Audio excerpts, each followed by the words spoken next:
Welcome to Coach's Corner. I'm Jason Devensenis, and this week I'm with our Opposition Analyst James Belcher. James, how are you? Good, Jason. How are you? Yeah, I'm not too bad, thanks. So, we had a great win last week against your old mob, Richmond. How do you think the boys went? Yeah, they went really well, actually. They all played their role quite well. We got our game up and running as we wanted to, and able to limit what Richmond wanted to do for the weekend. So, everyone played quite well. Absolutely. I mean, we had a 15-point win. That was 15-10-100 to 12-13-85, I believe.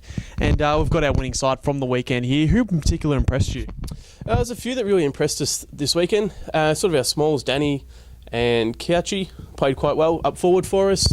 Obviously, our rocks in defence, Hartley, Lehman and the like, played quite well. And obviously, you can't put past Tomo, Aussie, and also Geordie Williams played quite well as well in the midfield for us. Yeah, he came up, I think he had 20 possessions and I think it was like 7 or 8 tackles, so it was a really great performance from Geordie to play in sort of that defensive sort of role as well. Especially limiting Foley's influence really helped us as well on the day. Absolutely. Some of your inside knowledge there, I would have to say. Might have been a little bit.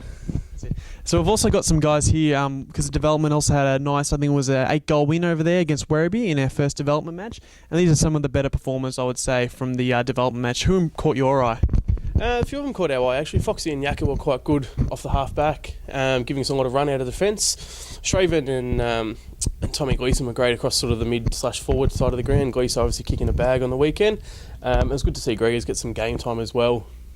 Yes, and Sean Gregory, of course, I guess it might be an interesting potential inclusion this week if we're sort of to play, I guess, a taller sort of defence if we're going to try and counter Box Hill. Yeah, of course, especially with Box Hill, like you said, their height, he definitely provides a juicy option for us to cover that sort of height, but sort of whoever plays up this week definitely deserves their spot, that's for sure.